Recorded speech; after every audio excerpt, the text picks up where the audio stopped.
Putin chose this war, and now he and his country will bear the consequences. Right now on Up With KREM, the Russian attack on Ukraine continues despite pleas to stop from world leaders. And the University of Idaho hosted a forum specifically for students and professors to discuss the Ukraine crisis. We'll hear from a professor who was in that forum.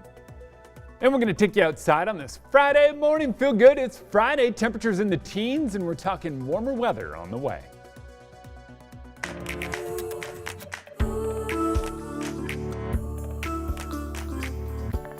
Up with KREM begins now. 5 a.m. on a Friday morning. Good morning. Thanks so much for joining us here on Up with KREM. I'm Tim Pham. And I'm Channing Curtis. Well, it's supposed to be a warmer weekend after our brutal week of cold. Yeah, so let's head on over to meteorologist Jeremy Lagoo with what you can expect for the weekend. Good morning, Jeremy. So glad it is Friday. We made it. Yes. We made it. Welcome to Friday, everybody. We've officially done it. We've made it through the week. Basically, the way I look at it is we've done the hardest part. Getting up is kind of the hardest part of the entire day, especially if you're waking up this early. Once I'm standing up, though, I go, I'm up, I'm up, I'm up, I'm up. And then I walk away and start getting ready for the day. So let's get you ready for the day. Right now, temperatures on the chilly side in a few locations. How about 6 in Moses Lake, 13 in Coeur d'Alene, and 18 up in Sandpoint. We sit at 16 here in Spokane. Not all that bad. Nothing popping up on the radar. It's looking quite nice as you make your way out the door this morning, but it is chilly, so bundle up. We are going to see plenty of sunshine throughout the day today. A little bit of cloud cover sticks to the mountains of northeast Washington and up in the far reaches of the northern panhandle. That's going to kind of be the case through the day today, and eventually tomorrow morning we clear it out before even more cloud cover moves in later in the day on Saturday. And then look what happens Saturday night. Cascades and the west side face the brunt of the next storm system moving in. So for now, it's this. It's sunny skies taking us through the day today, and you see it here. Temperatures climbing up to near freezing this afternoon, and with all that sun, that means the great snow melt begins today.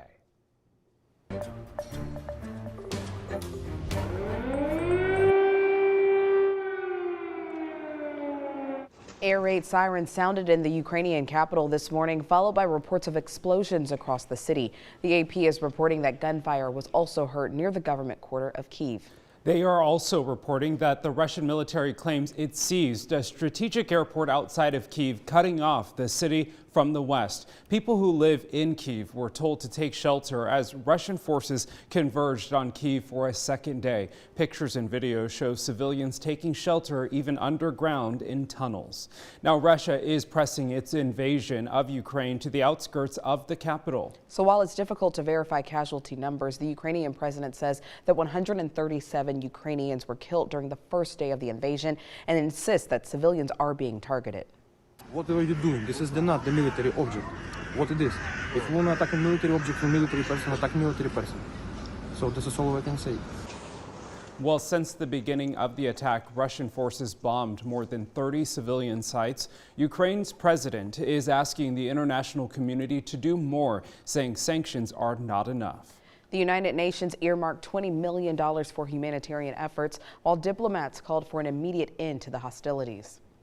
This is the opening salvo of a massive invasion, and we see this continuing and threatening Kyiv and threatening other major cities in Ukraine. The attacks could topple Ukraine's government. It could also rewrite the global post-Cold War security order, cause massive casualties, and ripple out damage to the global economy. So now the U.S. government is on high alert for the possibility of cyber attacks. U.S. businesses and local governments are being warned to be extra vigilant against ransomware attacks. KREM 2 did reach out to a cybersecurity instructor at Spokane Falls Community College for insight on the risks and concerns. I think the biggest thing for nation states are disruption and creating a sense of fear and panic. That's where the concern may be. Now, of course, it's impossible to predict what may happen. Cybersecurity experts say that it's important for the public and private sectors to be prepared and be vigilant. For individuals, that includes using things like two-factor authentication on social media and on your email accounts. Well, the University of Idaho held a forum about the Ukraine crisis yesterday. Students were able to talk to U of I professors about their questions and their concerns. So KREM 2 got the chance to sit down with one professor ahead of the panel. KREM 2's Nicole Hernandez is not live now in the newsroom with more on what the professor said. Good morning, Nicole. Good morning, Channing, Tim. So the University of Idaho Forum was last night in the university's education building and over Zoom as well. Professors dove into the history of the Ukraine crisis with Russia going back to 2014 when Ukraine revolted against the Russian government. One U of I professor said at this point the United States is the only country that can and has the resources to influence Russia. Now, back in 2014 when Russia took over the Crimean Peninsula, the U.S. and Europe put sanctions on Russia, but they didn't work. So we asked the Associate Professor of Political Science at U of I, Florian Jaswan, why the sanctions the U.S. is putting on Russia now are different than the ones used back in 2014. The degree to which debt of Russian companies can be traded on global markets, there are more wide-ranging export limitations for goods entering Russia. And so it is possible that these sanctions hurt Russia a little bit more. Whether that's enough to really make a meaningful impact in that crisis remains to be seen. That's a little bit of speculation at this point.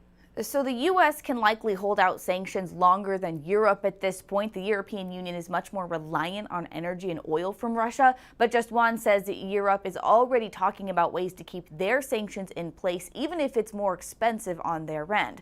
Now, Jaswan also explained this attack could be Putin's way of, quote, protecting his legacy. The Russian presidential election is coming up in just 2 years. In the newsroom, Nicole Hernandez, KREM 2 News.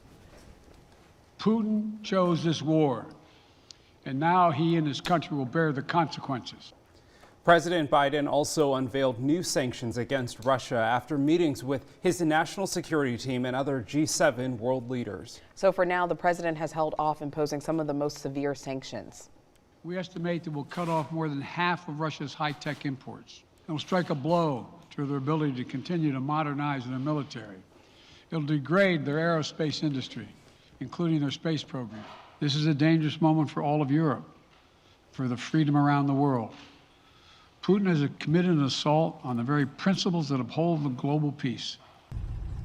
The sanctions block the assets of 4 large Russian banks, impose export controls, and sanction oligarchs. And Biden also says that the U.S. will deploy additional forces to Germany and bolster NATO. I'm afraid that I'm going to lose my parents, my brother, the culture, the language. While world leaders are condemning Russia's invasion of Ukraine, pro-Ukrainian protests are growing across the globe, including in Seattle. Russians from all across the world are also showing their support and denouncing Putin's actions. This is so horrifying and shocking and appalling. Well, in Russia, people in at least 51 cities held anti-war protests. It's estimated that Russian police arrested at least 1,400 protesters, but that number is most likely higher. The United Nations Human Rights Office condemned the arrest and called for the protesters' immediate release. Now, this, of course, is a complicated issue and things will continue to change. So if you'd like to learn more on how you can help Ukrainians and how you can get the latest information on the crisis there in Ukraine, you can text the word crisis to 509-448-2000. We'll send all of that information right to your phone. Well, now to one of our top local stories. The Kettle Falls School District has voted to make masks required again for schools in their region. Now, this comes 11 days after the school board voted to make them optional. The move was a violation of the Washington state mask mandate, which is set to be lifted on March 21st. The school district closed yesterday to review their decision to drop the mask requirement. The district's HR manager says that the decision follows a conversation with the Washington State Department of Labor and Industries regarding an investigation into the district. The prospect of hefty fines led school board members to reconsider. It could be as much as $70,000 per unmasked staff member. Do the math, that adds up pretty quick. Now, the state says since the district willfully ignored the mask mandate, they could be fined for every unmasked student as well. The board reinstated the mandate 3-2. Students will have to wear a mask for 13 more school days. The Kettle Falls School District will be closed again today so that staff can regroup. 5:09 now. Time for your morning rush. More news in less time. So we now know more about the threats made to the Lapwai School District in Nez Perce. The police captain says someone called the school district threatening to, quote, shoot up this elementary school. Police say they are working to find the suspect while the schools are closed. The FBI is also helping. Resources are being provided to help parents and students within the school district. State senators want to turn a budget surplus into tax breaks. A new list of proposed cuts and benefits was released yesterday.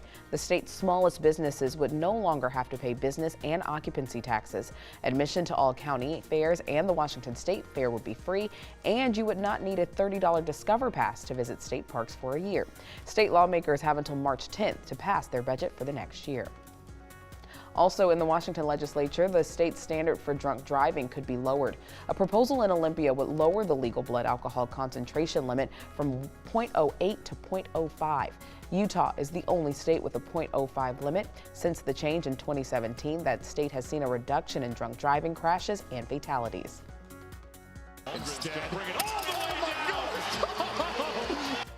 The Gonzaga men kept rolling as they beat the University of San Francisco 89-73 last night. Chet Holmgren and Drew Timme had equally impressive stat lines.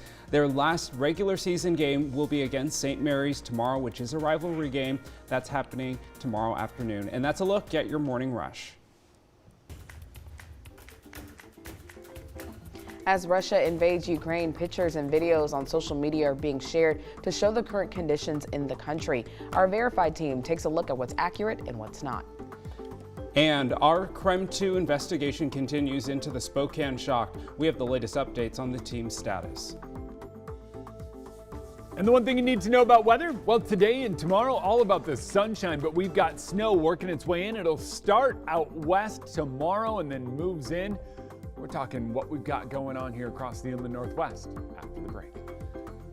Well, this morning, before we head to break, we want to give a big congratulations to Jeremy Legoo. Starting on March 7th, Jeremy will officially be KREM 2's chief meteorologist. So later this morning, we will look at some of his best moments here on Up with KREM. But first, if you want to send Jeremy a congratulations or just tell us what's your favorite thing about him, you can text us 509-448-2000 or use the hashtag UpWithKREM on social media.